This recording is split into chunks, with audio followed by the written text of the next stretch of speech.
मेरे अजीजों, मैं आपको बताना चाहता हूं कि इस समय भी लोग घबराए हुए तो हैं, लेकिन अभी समय है कि वे अपने पाप को, अपने गुनाह को, अपनी गलती को, अपने अपराध को माने और छोड़ें, क्योंकि यीशु मसीह का आना बहुत शीघ्र है। पहला थिस्सलुनीकियों उसका 5 अध्याय वचन 17 में लिखा है, निरंतर प्रार्थना में लगे रहो। सबको प्रभु यीशु मसीह के सामर्थी नाम से जय मसीह की। Praise the Lord. परमेश्वर का धन्यवाद प्रियो कि आज परमेश्वर ने आपके साथ प्रभु का वचन बांटने के लिए मौका दिया। मेरे अजीजों, हम देखते हैं कि जैसे कि संसार में बहुत सारी परेशानियां, बहुत सारी बीमारी और समस्या का सामना लोग कर रहे हैं। बहुत सारे लोग मर रहे हैं, पीड़ित हैं, परेशान हैं और लोग घबराए हुए हैं। मेरे अजीजों, हम आपको बताना चाहते हैं कि ऐसा होना जरूरी है। प्रभु के वचन में लिखा हुआ है कि ऐसा होना जरूरी है, क्योंकि यीशु मसीह ने कहा, क्योंकि हम जानते हैं कि हम इस समय अंत के दिनों में जी रहे हैं। अंत के दिनों में, क्योंकि सब दुनिया जानती है, सब लोग जानती हैं कि अंत का समय में हम सब जी रहे हैं। और अंत के समय में क्या होने वाला है, बाइबल एक बात कहती है। बाइबल में लिखा है, सर्वशक्तिमान परमेश्वर प्रभु यीशु मसीह बहुत जल्द आने वाले हैं। बल्कि बाइबल कहती है वो शीघ्र आने वाले हैं, वो जल्द आने वाले हैं। यदि यीशु मसीह शीघ्र आने वाले हैं तो हम सब लोगों को क्या करना है। मेरी चीजों में आपके साथ एक आयत पढ़ना चाहता हूं। प्रकाशित वाक्य उसका 22 अध्याय वचन 7 में लिखा है, देख मैं शीघ्र आने वाला हूं, धन्य है वह जो इस पुस्तक की भविष्यवाणी की बातें मानता है। हालेलुया।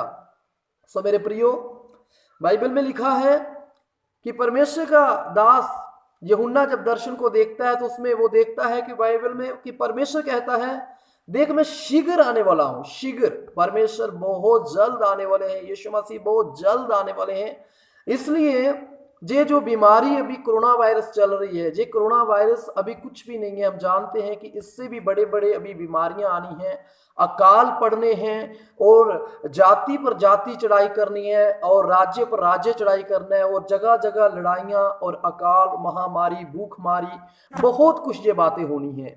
लेकिन इन सब में हमें क्या करना है? इन सब बातों में मेरे अजीजों, मेरे प्रियो, मेरे भाइयों, मैं आपको बताना चाहता हूं, देश के सभी मेरे भाई बहनों को मैं बताना चाहता हूं कि इन समय में हमें क्या करना चाहिए। मैं आपको बताना चाहता हूं, नूह के समय की बात है।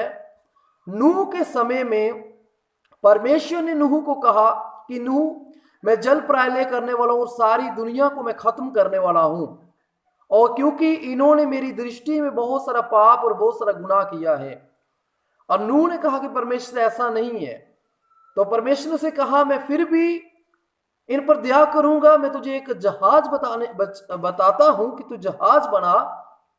और उस समय परमेश्वर ने नूह को जहाज बनाने के लिए कहा। और जब नूह ने जहाज बनाना था, उस समय नूह ने उन लोगों को कहा, पश्चाताप करो, अपने पापों को मानो, गुनाह को मानो, मेरे साथ आओ, जहाज बनाने में मेरी मदद करो। लेकिन बाइबल में लिखा है कि नूह को लोग पागल कहने लगे कि नूह पागल हो चुका है। नूह की बात को किसी ने नहीं माना। नूह बहुत सारा चलाता रहा और शोर डालता रहा, लोगों को बताता रहा, लेकिन किसी ने भी नूह की बात को नहीं माना। आखिर में जब जल प्रलय हुआ, उस समय लोगों को होश आ गई कि सच में जो नूह कहता था वो अभी हो रहा है। और उस समय लोग दुहाई देने लगे, रोने लगे, पीटने लगे, लेकिन समय उनके हाथों से निकल चुका था। मेरे अजीजों, मैं आपको बताना चाहता हूं कि इस समय भी लोग घबराए हुए तो हैं, लेकिन अभी समय है कि वे अपने पाप को, अपने गुनाह को, अपनी गलती को, अपने अपराध को माने और छोड़ें, क्योंकि यीशु मसीह का आना बहुत शीघ्र है। जो सभी खुदा के दास, दासी, पासवन, विश्वासी, सेवक और आत्मिक कलीसिया दर्शनों को देख रही है, परमेश्वर का आना बहुत जल्द है। इसलिए, और हमें इसमें क्या करना है? इसमें हमें क्या करना है? पवित्र बाइबल में मत्ती की किताब उसकी 24 अध्याय और वचन 42 में लिखा है, 42 में, इसलिए जागते रहो, क्योंकि तुम नहीं जानते कि तुम्हारा प्रभु किस दिन आ जाए। अभी जो समय है, अभी समय है जागने का।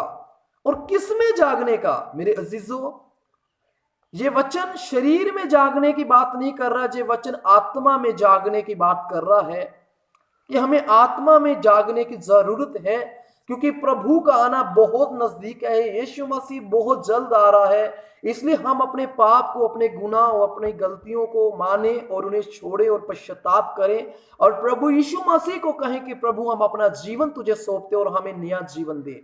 मेरे अजीजों, जागते रहिए, लगातार जागते रहिए, आत्मा में जागते रहना और निरंतर प्रार्थना में लगे रहना कि परमेश्वर हमें आने वाली इस घड़ी से, इस परेशानी से, इस अकाल से, भूखमारी से, महामारी, रोगों से हमें बचाएं, हमारी रक्षा करें और जब आप आए हमें स्मरण करें, क्योंकि हम जानते हैं केवल और केवल सर्वशक्तिमान परमेश्वर के बिना और कोई भी बचा नहीं सकता है।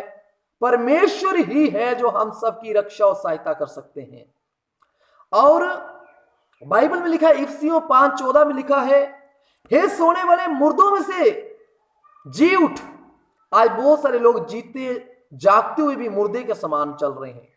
वे पाप कर रहे हैं, वे गुनाह कर रहे हैं, वे झगड़े कर रहे हैं, वे व्यभिचार कर रहे हैं, गलत काम कर रहे हैं और घमंड पर हैं और परमेश्वर सर्वशक्तिमान सृष्टिकर्ता परमेश्वर को भूल चुके हुए हैं। इसलिए मुर्दे के समान, मुर्दा क्या होता है कि मुर्दे को जहां मर्जी फेंक दो, जहां मर्जी उनको चाहे कहीं भी रख दो, मुर्दे को कुछ भी नहीं पता। इसलिए परमेश्वर का वचन कहता है, हे सोने वाले मुर्दों में से जी उठ ताकि मसीह की ज्योति तुझ पर चमके। इसलिए प्रियो, प्रभु की ज्योति आपके ऊपर चमके, इसलिए हमें आत्मा में जी उठना है और आत्मा में हमें जागृत होना है और लगातार घुटने टेक कर परमेश्वर से प्रार्थना करनी, ताकि परमेश्वर अपनी दया और परमेश्वर अपनी कृपा और परमेश्वर अपनी भलाई करे। हालेलुया। मेरे अजीजों, अभी मैं आपको बताना चाहता हूं कि आप सब प्रभु की हजूरी में आए, प्रभु की शरण में आए, प्रभु यीशु मसीह को उद्धारकर्ता ग्रहण करें, अपने पापों को माने, अपने गुनाह को छोड़े और लगातार निरंतर अपने लिए, अपने परिवार के लिए, अपने घर के लिए, लोगों के लिए, अपने पड़ोस के लिए और देश के लिए, सबके लिए आप प्रार्थना करें ताकि सब लोग प्रभु के नाम से बचाए जाएं। सो प्रभु मेरे अजीजों हमको बचा सकते और कोई भी नहीं बचा सकते। सो परमेश्वर का धन्यवाद हो। प्रभु इस वचन के द्वारा आप सबको आशीष दे। मैं इस छोटे वचन के द्वारा प्रभु का धन्यवाद देता हूं जो प्रभु ने मुझे कुछ वचन बांटने के लिए आपके साथ अवसर दिया। सो मैं आपके लिए छोटी सी प्रार्थना करना चाहता हूं। अपनी आंखें बंद करें, मैं आपके लिए दुआ करता हूं।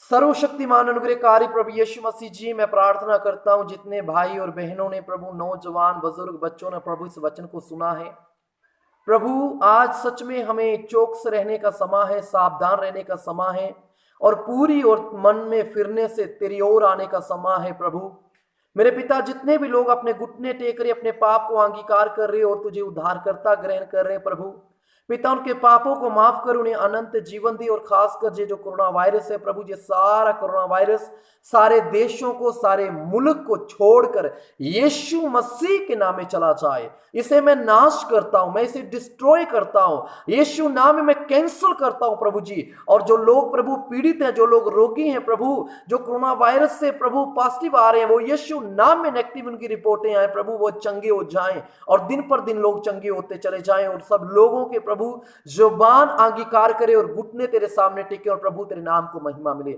यीशु मसीह हमारे भारत देश के ऊपर और तमाम मुल्कों के ऊपर तेरे खून को छिड़कते हैं प्रभु, तेरा लहू लगाते, सबकी रक्षा और सहायता कर प्रभु, और प्रभु बड़ी आशीष दे। धन्यवाद प्रभु जी, आपने हमारी प्रार्थना सुना, यीशु के नाम से मांगते हैं, आमीन आमीन। So God bless you my dear. प्रभु आप सबको बहुत सारी आशीष दे।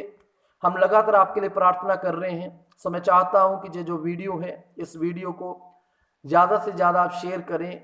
मैं आपको कहना चाहता हूं, हमें लाइक की ज़रूरत नहीं है, क्योंकि लाइक हमें परमेश्वर करता है, हमें लाइक की आवश्यकता नहीं। लेकिन इस वीडियो की जो ज़रूरत है वो है कि सब लोगों तक प्रभु का वचन पहुंचे और लोग यीशु मसीह को जाने कि यीशु ही उद्धार करता परमेश्वर है और उसे छोड़कर और कोई नहीं है, क्योंकि यीशु मसीह बहुत जल्द आने वाले अपने लोगों को लेने के लिए। मेरे अजीजों, प्रभु आप सबको आशीष दे। God bless you, God bless you.